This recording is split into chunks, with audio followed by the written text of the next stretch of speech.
urubyaro rwa Gihazi rwari ruzizi kibene data. Mbega kaga tuzaniwe, mbega kaga tuzaniwe n'abahanuzi babe, mbega kaga tuzaniwe n'abavuga ko Imana yavuze itavuze.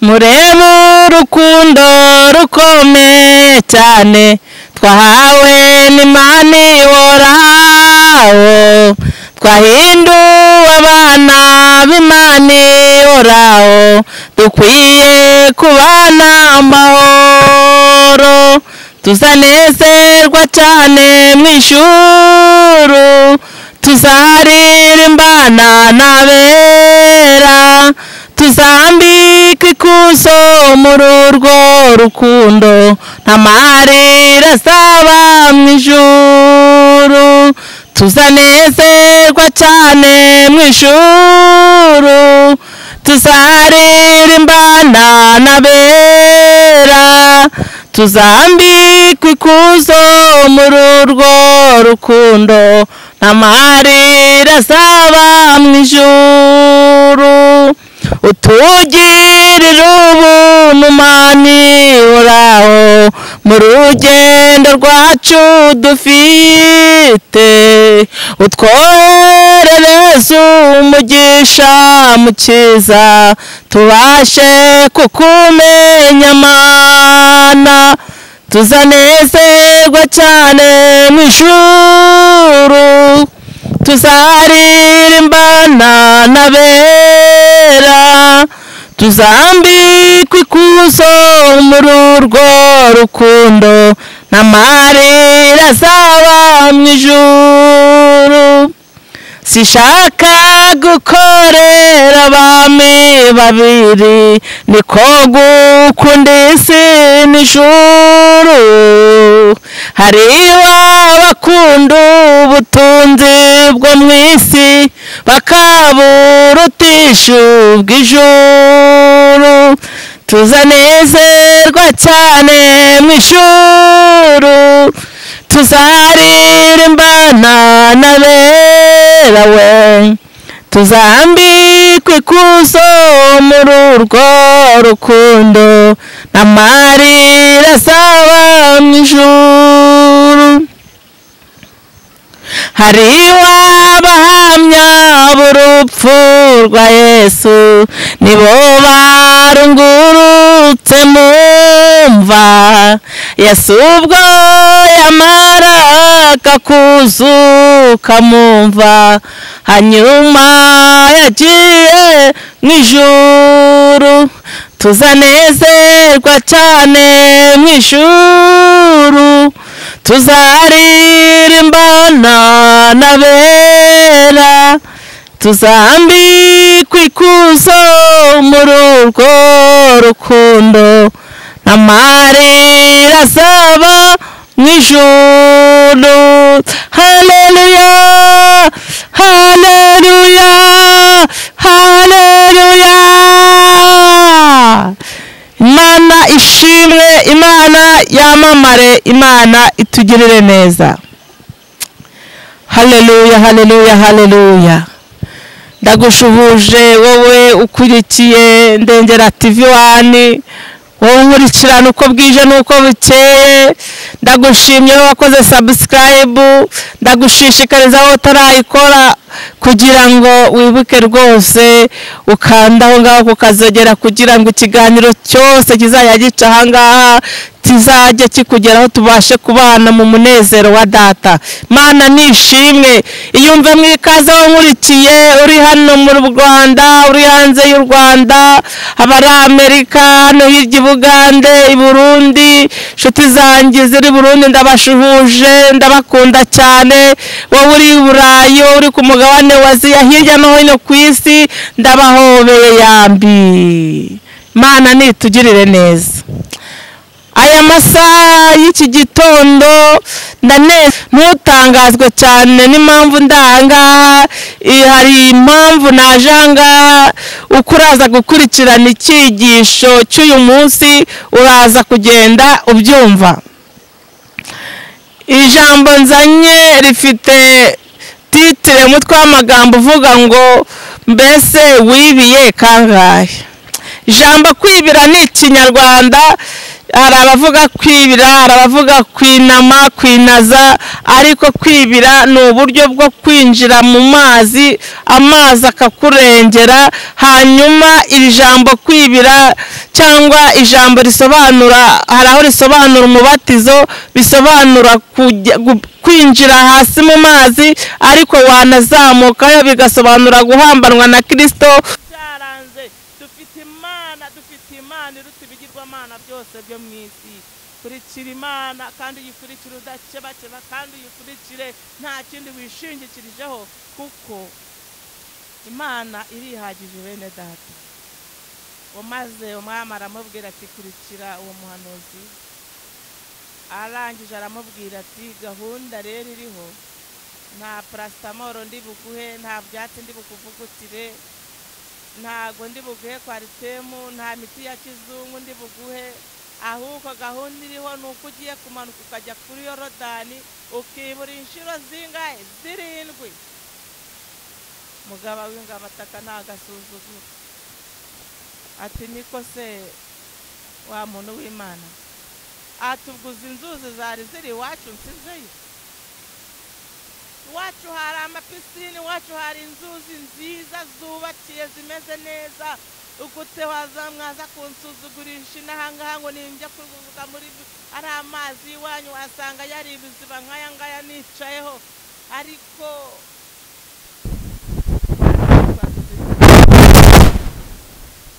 Imana ntabwo ireba ku cyubahiro, Imana ntabwo ireba ibi byose mubona, Imana ibiri hejuru. Abagaragu barangije babwira shebuja bati databuja, yaza kugusaba ikindi kintu kitari ukujya kwiyuhagira mu mazi gakira ntiwari kugikora? Mwatwe kwiyuhagira inshuro 7 byose ko ni utuntu toto, ahubwo emera umanuka ubikore. Arangije aravuga ati reka mfe kugenda.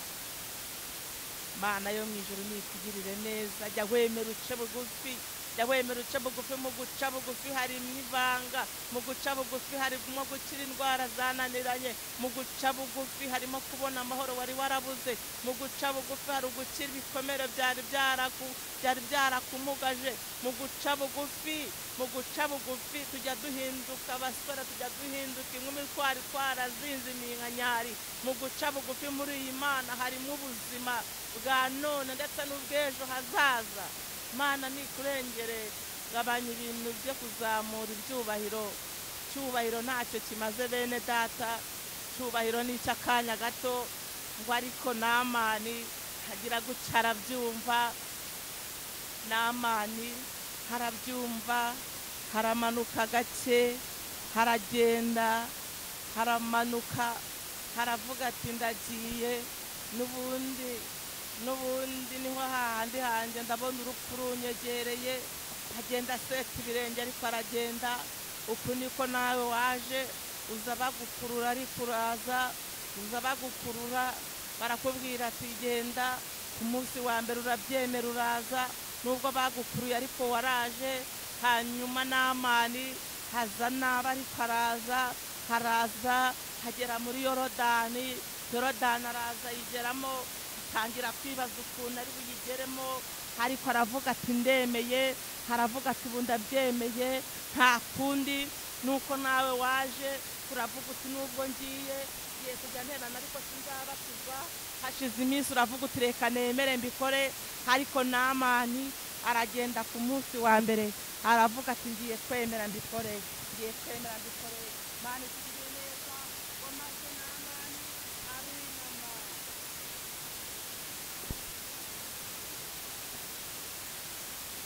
Haleluya. Namani aribira ku munsi wa mbere, inshuro ya mbere arinama, haribira. Ariko waribiye wiburuka uri umuhutu, wiburuka uri umututsi, wiburuka uri umutwa. Imana nidutabare, yo Mana iturengere itugirire neza. ngo namana aravuga ati reka nibire ku nshuro ya kabiri yihangane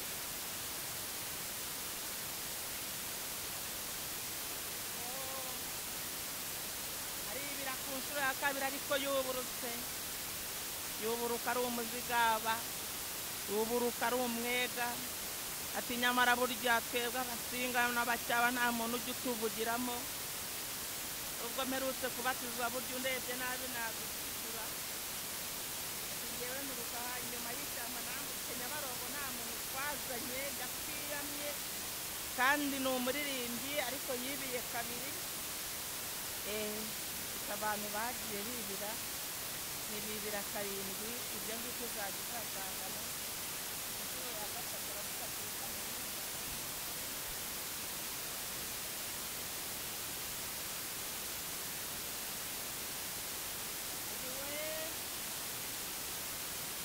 urugendo rukiri rurerure ati ndemeye ndabikoze ariko ku nshuro ya gatatu ati reka njye muri korari ariko umuntu uzanshyira inyuma tuzabonana n'iri jwi ryanjye ndatona abantu bose barabizi mbuze muri korari nta n'icyagenda ayiwe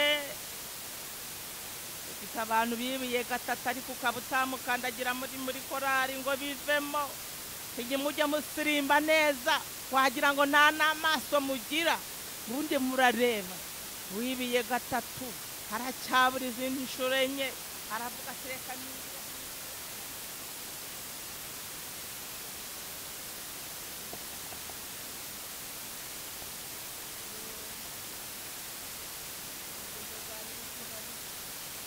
yibira ku nshuro ya kane ariko nubwo yibiye ku nshuro ya kane umukobwa mwiza uba wumva atagutambuka iruhande ihehetse n'ubundi buracyahari nubwo wibiye ariko haracyabura izindi nshuro eshatu muraririmbana ukaririmbara umukorakora umushimashima niyo ugeze hanze ugikorera hirya yabyo urabizi kandi ngo waribiye ariko sinzi inshuro wibiye izo arizo abandi ni ukugambanirana abandi ni ukubeshya dufite indwara yo kubeshya yaragiye ifata abantu kugeza ubwo n'abarokore ubeshya rwose ndi Nyabugogo nyamara uri Nyagatare kandi ukumva ni ibintu bitagatifuje rwose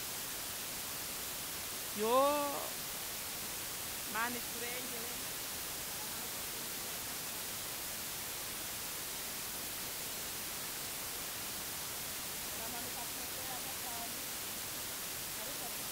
ubwenge nubwo ncuruza uyu munzani wawukaraga akajya areba ko yakuraho nibura niyo bumwe nibwo ubucuruzi bwanjye buzunguka cyane iyo minzani mwakaraze Imana irazibabaza ibyayo kandi uhagarara ku ruhimbo urabizi wibiye gatanu nta wakurenganya hari izindi nshuro ebyiri wari ukibura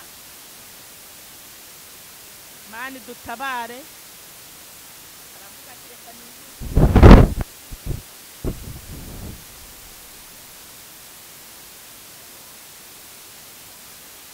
arangije arareba imyaka maze mu itorero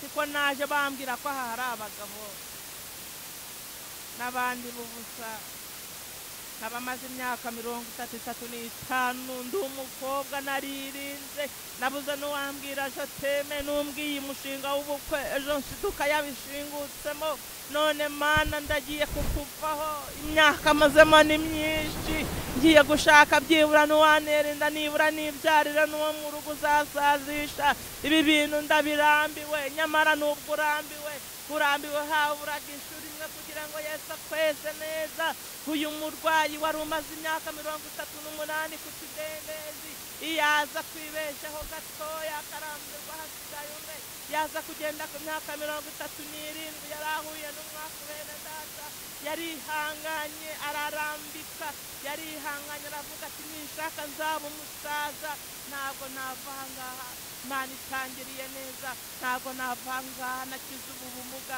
ariko ngo ku mwaka wa 38 ngo Yesu yiyumvamo kuhanyura yaramenyereye ko bene data bari bamenyereye ko Yesu yakundaga guca inzira y'ikirere ngo amazi akihindura hanyuriye amaguru. Humura nubwo bikomeye, nubwo bimeze gute, Yesu igihe kizagera anyuranye ibihe agusanga aho ngaho. Nibyo koko warategereje, nta wakurenganya inshuro wibuye ni nyinshi, ariko haracyabura inshuro imwe. Ongera ugerageze, ongeragerageze ubwo burwayi umaranye igihe, ongera ugerageze. Muri ibi bintu birakora, nubwo abantu baba babona yuko ari nk'iby'abasazi. Pawulo niwe wigeze yavuga ngo turamaze niba dusaze, ngo dusaze ku bwayo. Ariko muri ibi bintu harimo gukira bene data. Ngo Namani aravuga ati reka nibire indi shuri imwe, hawe usanga ari icyo byakora aribira. Haleluya, haleluya, haleluya. Imana ishimwe. Namani wavamo uruhu rwabaye nk'urw'umwana mutoya. Ngiki kidukwiriye, uruhu ngo rumera nk'urw'umwana muto, yikora ahantu hose yumva n'udutashitashi twagiye. Ayiwe, yikozeho biramurenga. Amaraso ya Yesu yo yakogeje akuraho na twa tundi twambere katuba hirya iyo ngiyo. Mpamvu kibeshabesha, impamvu kipitapita, ntago wigeze wibira karindwi, hari iyindi nshuro yasigaye, ntago urabisoza neza. Impamvu uvuga ngo muri iyi Mana ntago bishoboka, ntabwo biraza neza. Mwuka Wera ntago yari yakumanukira, kandi Mwuka Wera akorera mu mitima imenetse kandi itunganye. Ngo hanyuma rero ngo Namani biramurenga. Bimaze kumurenga, Namani aravuga ati uyu muntu w'Imana ndamugororera iki? Arazamuka ajya ku mukozi w'Imana, aramubwira ati nshingiye ku bintu nkoreye, mbwira ikintu ngiye kugugororera. Ngo maze Elisa aramuhakanira, avuga ati mu izina ry'Imana yamamagaye nkorera, nta kintu ndi bufate, nta kintu uri bume ngo ngitore. Umaze kurya ibintu bingana iki muhanuzi w'Imana?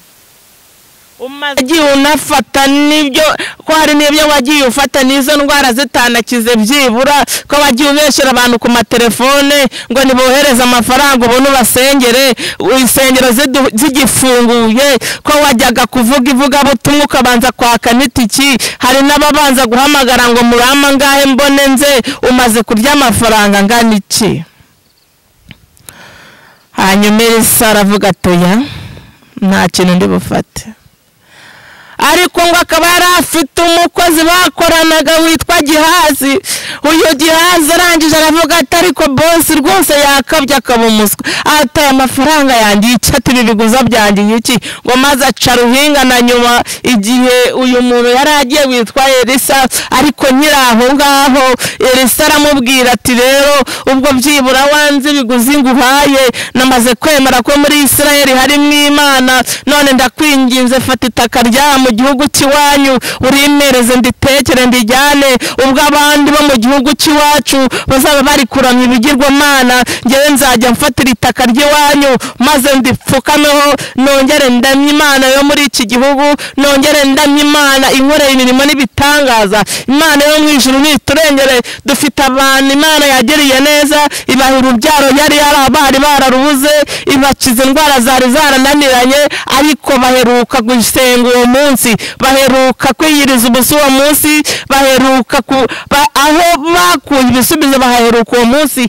Ariko ndagira ngo nkubwire ngo niba Imana igukoreye igitangaza, jya ufata cya gitangaza byibura n'umunsi umwe, wongere upfukame uvuge ngo Mana nshingiye ku hantu wankuye, nshingiye ku mirimo n'ibitangaza wankoreye, ngarutse kugushima, ngarutse kuguhimbaza. Wongere wibuke imahane Imana yagukuye, wongere wibuke gushima. Maze aramubwira ati byibura nzajya mfatira itaka nzajya ndifata ndipfukameho nindangiza nindipfukamaho byonyine no kurireba gusa byonyine nzajya mpita nibuka ahantu Imana yankirije. Imana nishimwe. Wari ukwiriye kugira Imana kugeza ku rwego abantu bumva banejejwe cyangwa bumva bafite ishyaka ryo kuzibuka ahantu bahuriye n'Imana ikurimo. Dufite abantu aho kugira ngo umuntu abakureho Imana cyangwa abakureho ibyiza, ahubwo yubaganye ubakuraho ibikomere. Abantu bangana iki wagiye ubeshya ngo bagiye kuza baderevure, aho kugira ngo bagukureho igitangaza ugasiga ubakorera ibyafura mbi. Hari abantu bagiye basambanywa mu ubwo buryo uderevuramo. Imana iraje ibonane nawe, Imana iraje ibonane nawe. Ndaje ngera aho hantu mu kanya gatoya ngo Gihazi arangije aravuga ati kuki aya mafaranga ibiguzi utabifashe tahuko reka mbakurikire ngende mbyiyakire ngo aca ruhinga. Na nyuma aragenda akurikira aba bagaragu b'uyu mugaba w'ingabo, aramubwira ati maze rero databuja arantumye ngo umaze kugenda abona abashyitsi baje bamutunguye, none bakeneye imyenda ibiri yo gukuranwa, bakeneye n'ifeza zo kwifashisha, none bime. Uyu mugaba w'ingabo ntabwo yari kubyanga ushingiye ku kuntu yari yatangiye n'ubundi amuhendahenda akabyanga. Hatahuko ndaje ngutekerere nindangiza ndaguhereza n'abagaragu banjye baguherekeze. Arangije aramutekerera. Hayiwe mbega mbega. Arangije aragenda abagaragu baramutwaza. Ageze hafi y'aho shebuja ari arababwira ati ngo nimwisubirire. Yarabibaka aragenda ashyira mu nzu ibyo bintu bugariye mu nzu, ibyo bintu ukingiranye mu nzu, ibyo bintu bundikiriye wibuka aho wabikuye. Imana yo mu ijuru niturengere. Ngo maze Elisa aramubaza ngo Gihazi uvuye he? Aramubwira ati ntaho narindi databuja, nari nibereye ahangaha, ariko dufite Imana ireba abantu batareba. Dufite Imana imenyekanisha ibihishwe. Ibyo wakoreye mu bwihisho bizajya ku karubanda, bizajya ku mugaragaro. Imana iravuze ngo urabikora ikakwihorera ukagira ngo ihwanye nawe, ariko ntabwo Imana ari nk'umuntu. Igihe kimwe bizajya ahagaragara. Hanyuma aramubwira ati ubwo ufashe biriya biguzi ibibembe bya Namani, wowe n'umuryango wawe wose begiye kugukurikirana bikomeho. Mana nidutabare, Mana turengere. Haleluya. Hanyuma aramubwira ati ubwo wagize utyo ugafata ibi biguzi wowe n'urubyaro rwawe, hayiwe urubyaro rwa Gihazi rwari ruzize iki bene data? Mbega kaga tuzaniwe, mbega kaga tuzaniwe n'abahanuzi babe, mbega kaga tuzaniwe n'abavuga ko Imana yavuze itavuze. Aka kaga bene data, Imana niturengere. Ngo maze Namani aragenda ahubwo yari amaze kwikirira. Nibyo koko wabeshya abantu, wabeshya abagore batagira umubare, urababwira ngo baraje ngo ugiye kubaderevura, urangije ibyo wabakoreye baderevura urabizi. Iyo mivumo n'iyo mikoshi yose wamukuyeho iraje ikomeho. Mbabajwe n'urwo rubyaro rwawe, cyakora Imana bababarire ntibagutumye. Hanyuma iyo mikoshi uryamanye, iyo ngiyo niyo yagiye inakora ku bwoko bw'Imana. N'ubundi ntabwo waba wakoze ibintu bimeze nk'ibyo gukomeza ushumba inama z'Imana. Ndagira ngo mbabwire ngo isengero bene data kuba zinafunzwe n'ubundi byari byaratinze. Mwari mwarakabije.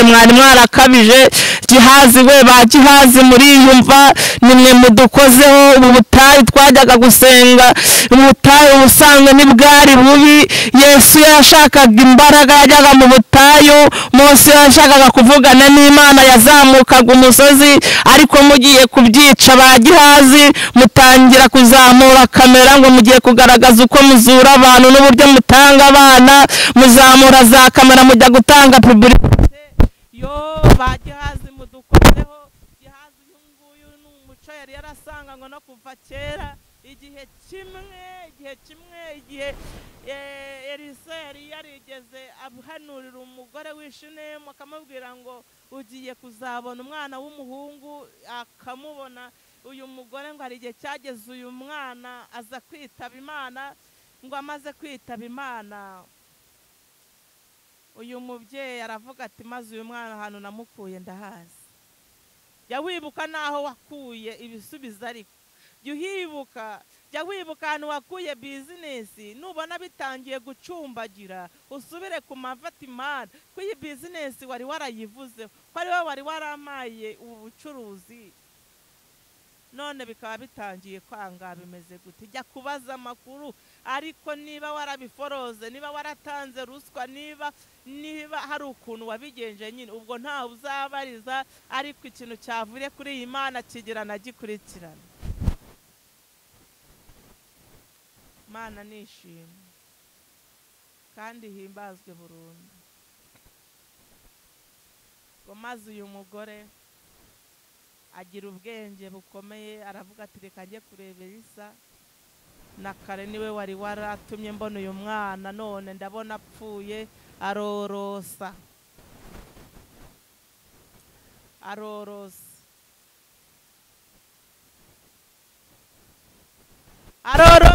arazamuka ajya kureba Elisa. Ntiyabwira umugabo ati umwana arapfuye, ntiyabwira umuturanyi. Jya wirinda kwihutira kuvuga, jya wirinda ibisubizo byawe nubona bijemo kirogoya, yirinde kwihutira kuvuga ahubwo tabaza, genda ujye kureba, jya ku Mana, jya ku Mana.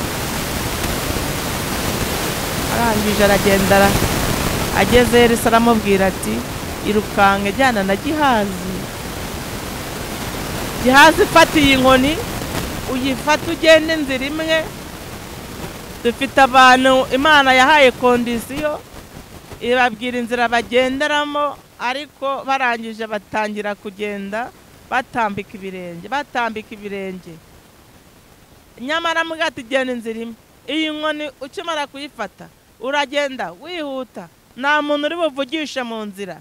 Ariko abakozi b'Imana ba none reka da, yo kondisiyo wayimuha ntiyayishobora. Murakerewe cyane rwose. Ayo magambo nayiki, urwo rusaku n'urwiki, ko yabwiye Gihazi ngo ntugire umuntu uvugisha, ariko akimara kuyifata.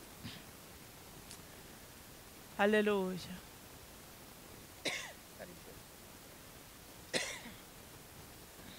Akimara kuyifata aratangira arirata, aratangira yishyira hejuru ati noneho nanjye nahawe impano zikomeye. Yagera ku mwana ngiye kuzura umuntu, yagera ku mukecuru ngiye kuzura umuntu. Hari abantu bahawe impano zo guhanura, umunsi umwe buca babiciye agasozi katakigenda. Aho ageze hose ngiye guhanura umuntu, hahiye noneho ndi kuzura n'abantu. Dore iyi nkoni ndi kuyikoza ku muntu, nubwo waba umaze icyumweru upfuye bikarangira uvutse. Amatangazo aratambuka kuri televiziyo, hano muri minisiteri runaka turazura abantu n'abapfuye barazuka, abari mu mbago mubararike baze. Mu butayu hanaha turahahurira tugakora ibirimo n'ibitangaza. Abakobwa bagumiye mwese nimuze. Urateza ubwega ngo urazura abantu, urateza ubwega ngo ukora ibitangaza, ko ari Imana yo mu ijuru igukoresha. Ni wowe ba Gihazi, uzi ibintu badukoreye imbere ahangaha. Gihazi we, ubu tugiye kurinda iyo dusenga dusora mu nsengero, simwe mu biteye ba Gihazi. Izi nkangara mwazanaga mu rusengero mubwira abantu ngo nibarundemo byuzure, ngo Imana irabaha umugisha, koko abantu bakarundamo. N'uwazanye Bibiliya ari kurya ubugari atashe agasigo yabisizemo. Imana ikonda ikora ibitangaza ngo urabona umwana ari uko umuhaye amafaranga. Ubundi izo nkangara wabona mwazuzuje amafaranga ntibanabasoresha, ubundi nibaba bari no kubara nabi, mu gihe wirirwa yicaye ku ntebo y'inyanya n'uwicaye ku ikarita ari gucuruza utuntu tudashinga baramuhaye IBM. Nanjye nabasoresha koko. simwe mu biteye ba Gihazi, mwe simwe mu biteye. Mana yo mu ijuru ni turengere, Mana yo mu ijuru itugirire neza. Yo maze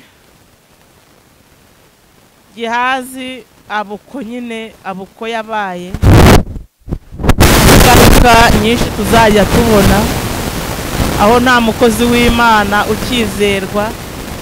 Kera umuntu yabaga ashaka umuntu wamufasha, niyo ko aba gucuruza muri botike akavuga ati mundangira umuntu w'umurokora afashe.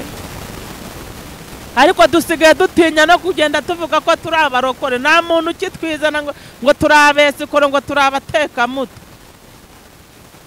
Umuntu akakubwira ati ho kugira ngo njya gucumbika ku muntu wita umurokore najya ku ndahangamirwa bikagira inzira, cyangwa najya gucumbika mu kabari. Izina murokore ryari rifite agaciro kera, ariko ba Gihazi nibo badukoze, nta jambo tugifite. Ariko isuzume mu ruhande uherereyemo, nanjye nisuzume mu ruhande merereyemo.